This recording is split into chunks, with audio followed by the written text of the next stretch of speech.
இந்த மார்த்தாள் மரியாள் லாசரு சம்பவத்தில் ஆண்டவர் 3 விதமானவர்களை இழுக்கிறார் உள்ள. அதை எப்படி செயின் ஒரு லிங்க் ஆண்டவர் வைக்கிறாருன்றதான் நம்ம இன்னைக்கு பார்க்க போகிறோம். அந்த லிங்கில் தான் நீங்களும் நானும் இருக்கிறோம். நீங்களும் நானுமே அதை ஃபாலோ பண்ண வேண்டியவங்களாக தான் இருக்கிறோம். சபைக்குள்ளே வருகிறோம், விசுவாசிகளாக இருக்கிறோம். 10 வருஷம் விசுவாசி, 15 வருஷம் விசுவாசி. ஆனால் நாம் இந்த ப்ராசஸ் கர்த்தரிடத்தில் ஒரு திட்டம் இருக்கிறது, ஹெவன்லி பிளான். இப்போ நீங்கள் எம்எல்எம்லாம் சொல்கிறீங்க இல்லையா, ஒரு ஆளை பிடிக்கிறாங்க, பிடிச்சி அவங்ககிட்ட சொல்கிறாங்க 4 பேரை கூட்டிகிட்டு வாங்கன்றாங்க. அந்த 4 பேர்கிட்ட சொல்கிறாங்க 4 பேரை கூட்டிகிட்டு வாங்கன்றாங்க. இப்படி 4 பேராக அது அப்படியே எல்லைகள் பெரிதாகி அவங்க பல நாடுகளுக்கு பரவுறாங்க. எம்எல்எம்னு சொல்லுவாங்க, அதுக்கு பேர் மல்டி லெவல் மார்க்கெட்டிங்பாங்க. அதே மாதிரி தான். ஆனால் இது வந்து ஃபஸ்ட்டு எங்கே இருக்குன்னா பைபிளில் இருக்குது.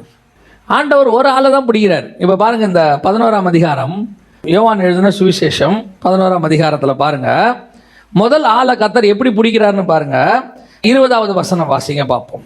இயேசு வருகிறார் என்று மார்த்தாள் கேள்விப்பட்ட போது அவருக்கு எதிர்கொண்டு போனால், இதுதான் ஃபர்ஸ்ட் கீ.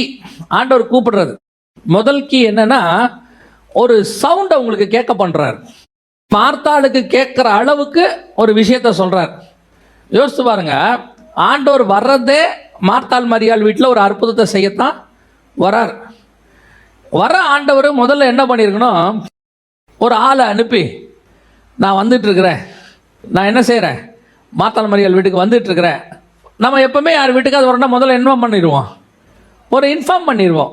ஏன்னா அவங்க ரெடி ஆகிறதுக்கு, அப்போ தான் அவங்க வந்து நம்மளை ரிசீவ் பண்ணுறதுக்கு ரெடி ஆவாங்க. அப்போ வாங்க, நல்லா கவனிச்சு பாருங்க. இப்போ இயேசு கிறிஸ்து வராரு, வர்றதுக்கு முன்னாடி மரியாள்கிட்டயோ மார்த்தாள் வீட்டுக்கோ சொல்லி அனுப்பலை. இத்தனைக்கும் அவர் வந்து துக்க வீட்டுக்கு வராரு, நான் வரப்போகிறோம் அப்படின்னு சொல்லிட்டா தான் அவங்க இருப்பாங்க. இதான் ஒரு இன்ஃபர்மேஷன். ஆனால் எந்த இன்ஃபர்மேஷனும் செய்யலை. ஆனால் இயேசு அவள் கேள்விப்படும்படி ஒரு காரியத்தை செய்கிறார். என்ன செய்கிறாரு, அவர் வருகிறார் என்பது அவளுக்கு கேள்விப்படுகிறது, தெரிவிக்கப்படுகிறது. ஆனால் அவளுக்கு நேரடியாக சொல்லப்படலை, அவள் அதை கேள்விப்படுகிறாள். அதான் ரொம்ப முக்கியம். இதுதான் ஃபர்ஸ்ட் ஆண்டவர் நம்மளை இழுத்தது. பல நேரங்களில் பர்டிகுலராக நமக்கு அழைப்பு வந்து, நமக்கிட்ட வந்து காஸ்பல் வந்து ஆண்டவர் யார் மூலமாக தான் அனுப்புகிறார், அதை நம்ம கேள்விப்படுறோம். இதுதான் ஃபர்ஸ்ட் நம்மளை இழுக்கிறது, கர்த்தருடைய சவுண்ட் அப்படின்னு நம்ம சொல்கிறோம். ஆண்டவர் யாரை அனுப்புகிறாரு, எப்படி அனுப்புகிறாரு, எங்கே வருது நம்ம சொல்கிறோம் தெரியுமா? ஆக்சிடெண்ட்டாக அவர் எனக்கு ஒரு நாள், நான் ஒருத்தரை பார்த்தேன், அவர் எனக்கு காஸ்பல் சொன்னார். ஒரு நாள் பார்த்தேன், திடீர்னு ஒரு ட்ராக்ஸ் இருந்துச்சு, அதை எடுத்து படித்தேன், அதில் நான் ஆண்டவரை ஏற்றுக்கொண்டேன். எத்தனை பேருக்கு சாட்சி இருக்குது?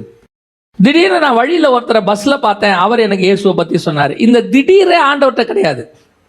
ஆண்டவருடைய பிளானில் என்ன கிடையாது?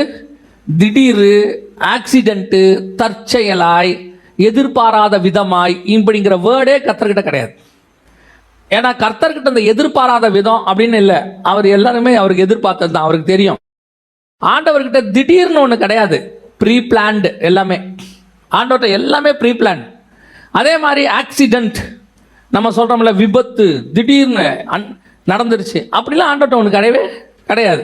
அவருக்கு போகும்போதே தெரியும், இங்கேருந்து போகும்போதே தெரியும், அவன் போனால் அந்த ஊரில் நம்மளை அடிப்பான், கல்லெறிவான், ஏற்றுக்கொள்ள மாட்டான், எல்லாம் ஆண்டவருக்கு தெரியும். ஏன்னா காலையிலே தான் அவருக்கு சொல்லிட்டாராமா. அப்படி தான் வசனம் சொல்லுது, ஏசாயா 54 சொல்லுது.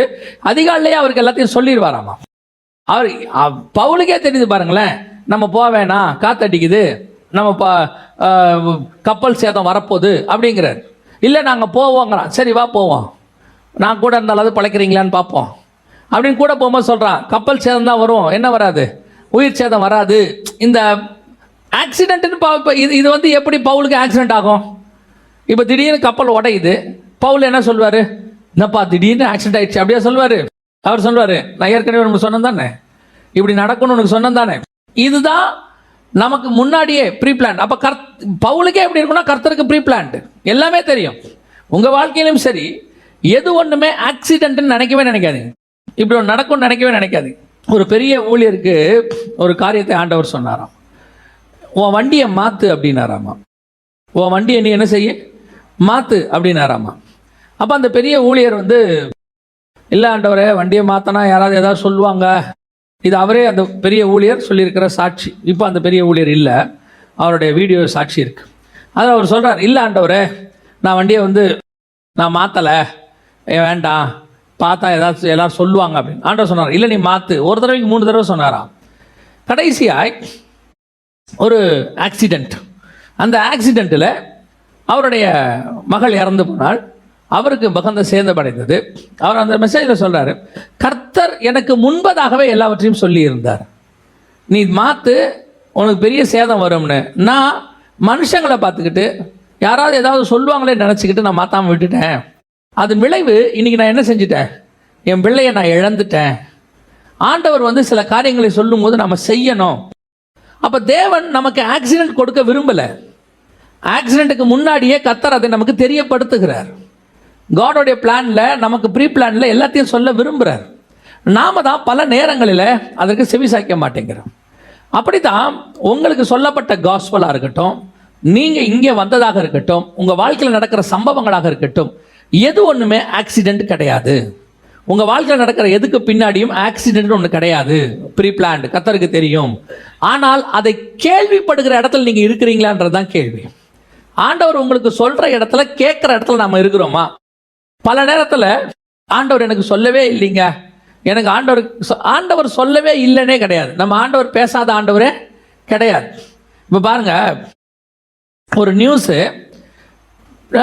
யூடியூப்பில் வருது, டிவியில் வருது, எல்லாம் வருது. ஒருத்தர் சொல்கிறாரு, பார்த்தீங்களா இப்படி ஒரு நியூஸ் வந்திருக்குது. நாம் என்ன சொல்கிறோம், பார்க்கவே இல்லையே, எதில் வந்தது? இப்போ நாம் என்ன சொல்லணும், நியூஸ் வந்தது, அது எனக்கு ரீச் ஆகிற இடத்துல நான் இல்லை. அநேகருக்கு ரீச் ஆகிருக்கு, நான் ரீச் ஆகிற இடத்துல இல்லை. அதனால் கர்த்தர் என்கிட்ட பேசலன்னு அர்த்தம் கிடையாது. கர்த்தர் பேசினாரு, நான் ரீச் ஆகிற இடத்துல இல்லை. சில நேரத்தில் உங்கள் வீட்டில் இருக்கக்கூடியதான ஃபோனாக இருக்கட்டுமே, அந்த ஃபோன் பாருங்கள், சிக்னல் இல்லைங்கிறீங்க. அதோட அர்த்தம் என்ன, ஃபோனில் சிக்னல் இல்லை, சிக்னல் இருக்கிற இடத்துக்கு ஃபோன் போகல.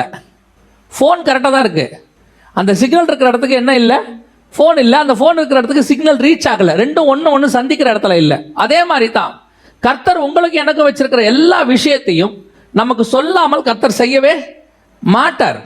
ஆனால் கர்த்தர் சொல்லுகிற இடத்துல நம்ம கேட்குற இடத்துல இருக்கிறோமான்றதான் கேள்வி. கேட்குற இடத்துல இல்லாமல் கர்த்தர் மேலே பழி போடுறதுல என்ன சம்பந்தம்?